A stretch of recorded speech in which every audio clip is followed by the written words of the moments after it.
Assalamualaikum warahmatullahi wabarakatuh. Perkenalkan, nama saya Milka Berliana dengan NIM 420142777.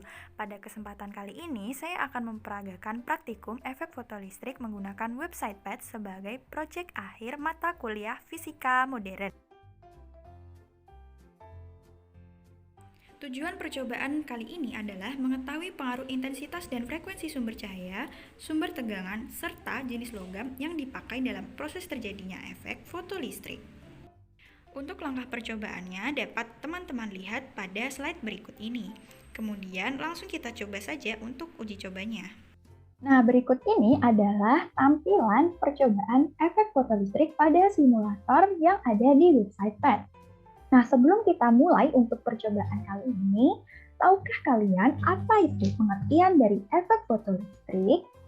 Efek fotolistrik merupakan peristiwa terlepasnya elektron-elektron atau fotoelektron dari permukaan logam ketika logam tersebut disinari oleh cahaya atau foton dalam ruang hampa.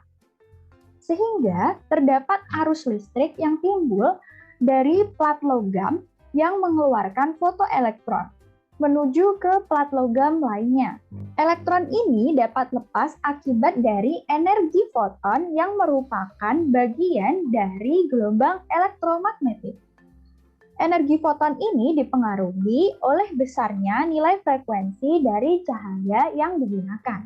Nah, sebelum kita memulai percobaan efek fotolistrik pada kali ini, kita perlu mengenal komponen-komponen apa saja sih yang ada pada simulator percobaan ini. Yang pertama ada komponen untuk sumber cahaya yang berbentuk seperti lampu. Jadi nanti cahaya keluar dari sini. Kemudian dari sini terdapat kotak untuk mengatur berapa jumlah intensitas cahaya yang akan dikeluarkan dari sumber cahaya yang ini. Dan juga ada komponen untuk mengatur nilai frekuensi cahaya yang diperlukan atau yang ingin diuji cobakan. Selanjutnya ada plat logam yang berada di dalam ruang hampa. Jadi ini ruang hampanya digambarkan sebagai tabung, berbentuk tabung. Di sini ada plat logam yang berfungsi sebagai katoda dan di sini ada plat logam yang berfungsi sebagai anoda. Nah, ini ada sumber tegangan yang berbentuk seperti baterai. Kita bisa mengubah-ubah nilai dari sumber tegangannya. Seperti ini caranya. Selain itu, di simulator percobaan ini kita juga bisa mengubah jenis logam yang akan kita gunakan pada percobaan efek fotolistrik. Dan di sini ada beberapa logam natrium, seng, tembaga, platinum, dan juga ada kalsium. Selain dapat mengubah jenis-jenis logam yang akan kita gunakan pada percobaan ini, kita juga dapat memunculkan beberapa grafik. Yang pertama, ada grafik pengaruh tegangan baterai terhadap arus listrik yang dikeluarkan. Kemudian ada grafik pengaruh intensitas cahaya dari sumber cahaya ini terhadap arus listrik yang ada di sini. Kemudian yang terakhir ada grafik pengaruh frekuensi cahaya terhadap energi dari elektron yang keluar dari plat logam ini ke sini. Oke, langsung saja kita mulai untuk percobaan yang pertama. Percobaan yang pertama, kita akan melihat bagaimana pengaruh dari intensitas cahaya pada proses efek fotolistrik ini. Nah, di sini kita bisa tutup terlebih dahulu untuk grafiknya. Kemudian kita nolkan intensitasnya, kita atur komponen nilai frekuensinya. Kalau digeser ke kiri akan semakin tinggi, sementara kalau kita geser ke sebelah kanan, maka nilai frekuensinya akan semakin rendah.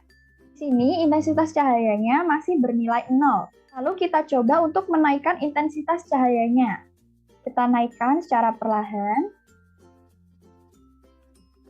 Nah, kita lihat.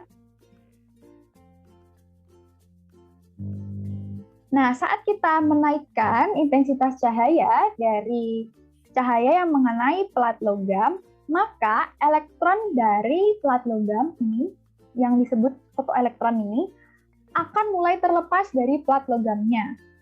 Kemudian, jika intensitas cahaya kita tambah, kita naikkan lagi, kita lihat apa yang terjadi.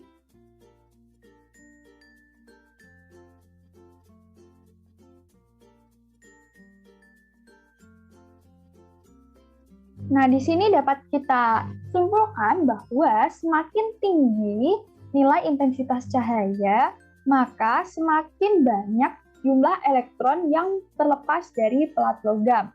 Perlu teman-teman ketahui bahwa berdasarkan teori gelombang pada fisika klasik, sebenarnya dibutuhkan waktu yang cukup lama agar elektron berhasil mengumpulkan energi untuk keluar dari permukaan logam. Akan tetapi, ternyata elektron-elektron dibebaskan dari permukaan logam hampir tanpa selang waktu, yaitu kurang dari 10⁻⁹ detik setelah penyinaran terjadi. Kita lanjut ke percobaan yang kedua. Di percobaan yang kedua, kita akan melihat pengaruh dari nilai frekuensi terhadap proses di efek fotolistrik. Nah, di sini terlihat bahwa ketika kita semakin menaikkan nilai frekuensi dari sumber cahaya, maka jumlah elektron yang terlepas dari pelat logam akan semakin banyak dan semakin cepat pula pergerakannya.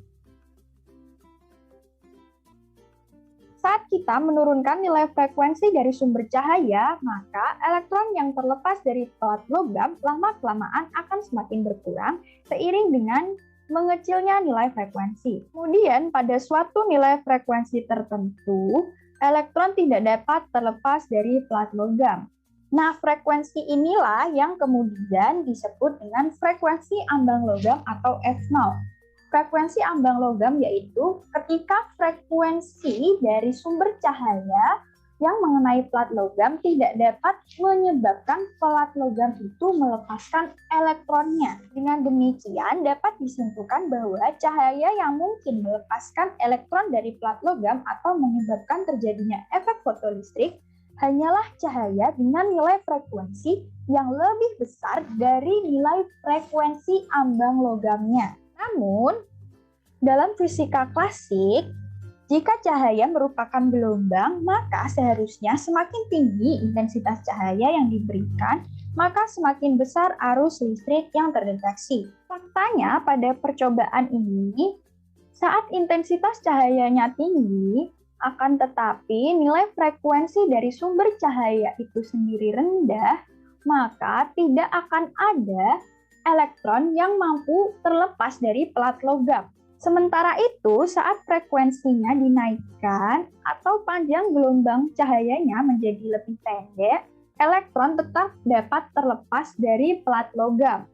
Hal ini berarti energi yang dibutuhkan oleh pelat logam untuk melepaskan elektron bergantung pada panjang gelombang atau frekuensi dari cahaya yang menyinari pelat logam, dan tidak bergantung pada intensitas dari sumber cahaya tersebut.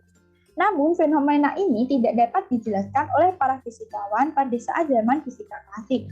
Dan akhirnya, teka-teki ini dijawab oleh Albert Einstein dalam jurnalnya, yang mengemukakan bahwa cahaya terkuantisasi dalam paket-paket partikel cahaya yang disebut foton.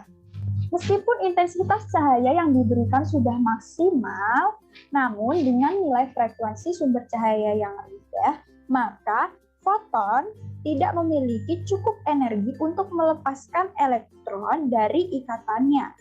Tetapi sebaliknya, ketika frekuensi cahaya yang diberikan lebih tinggi, meskipun dengan intensitas cahaya yang lebih rendah, maka meskipun terdapat hanya satu foton saja atau intensitas cahaya rendah, dengan energi yang cukup, foton tersebut mampu untuk melepaskan satu elektron dari ikatannya.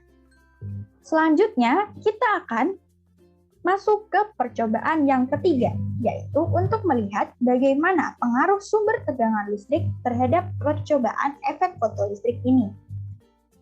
Di sini sumber tegangannya masih bernilai 0. Lalu kita coba untuk menaikkan sumber tegangannya. Nah, kita naikkan. Terlihat bahwa semakin tinggi nilai dari sumber tegangan, maka elektron yang keluar dari pelat logam akan bergerak semakin cepat. Kemudian, apa yang terjadi saat kita menurunkan nilai tegangannya? Jika kita turunkan nilai tegangannya, maka semakin lama elektron akan bergerak semakin lambat.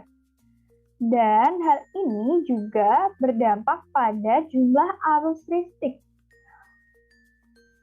Ini terjadi jika pada rangkaian efek fotolistrik itu dipasang sumber tegangan dengan polaritas terbalik, di mana kutub positif sumber dihubungkan dengan plat tempat keluarnya elektron, dan kutub negatif sumber dihubungkan ke plat yang lainnya. Nah, nilai tegangan di mana saat itu arus listrik berhenti, maka itu disebut sebagai potensial penghenti. Jadi, pada potensial penghenti ini, elektron-elektron itu berhenti terlepas dari plat logam. Pada percobaan yang terakhir, kita akan melihat bagaimana pengaruh jenis logam pada proses percobaan efek fotolistrik ini. Nah, sebelumnya kita sudah menggunakan jenis logam natrium. Kemudian kita coba cari dengan intensitas sumber cahaya 78%, di mana frekuensi ambang dari logam natrium berada di sekitar frekuensi 574 nanometer. Kemudian kita coba pada logam seng, dengan intensitas sumber cahaya yang masih sama, berapakah nilai frekuensi ambang dari logam seng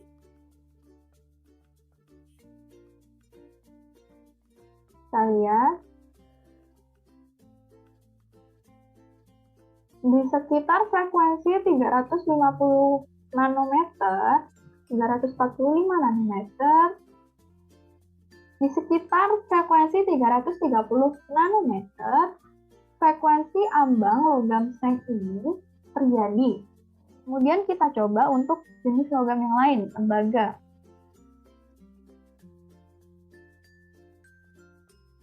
Kita coba lihat di manakah frekuensi ambangnya.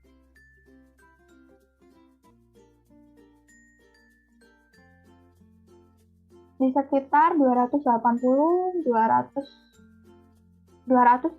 nanometer adalah nilai frekuensi ambang dari logam tembaga.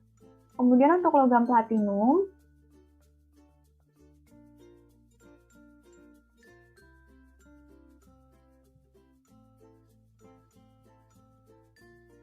kita coba di manakah nilai frekuensi ambangnya, di sekitar 200 nanometer.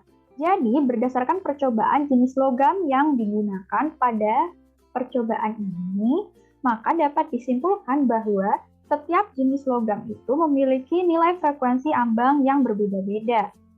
Nah, selanjutnya kita akan melihat bagaimana grafik dari pengaruh tegangan baterai dari sumber ini terhadap arus listrik yang ada di sini. Nah, saat kita naikkan tegangan listriknya, grafik di sini akan menunjukkan garis lurus. Selanjutnya, kita akan melihat grafik pengaruh intensitas cahaya terhadap arus listrik.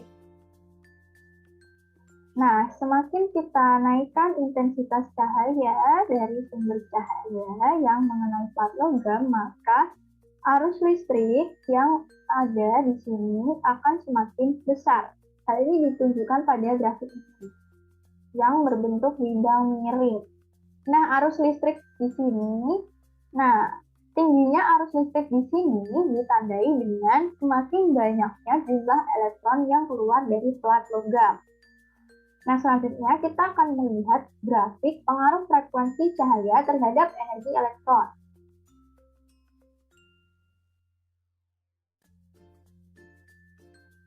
Kita atur dulu nilai frekuensinya. Di sini dapat kita lihat bahwa semakin tinggi nilai dari frekuensi sumber cahaya, maka semakin tinggi pula energi elektron yang ada dari sini. Nah, energi elektron ini dicerminkan dari semakin banyaknya jumlah elektron yang terlepas dari plat logam, atau semakin banyaknya foton yang mampu, energi di sini, energi dari foton itu mampu memecah elektron dengan jumlah yang banyak.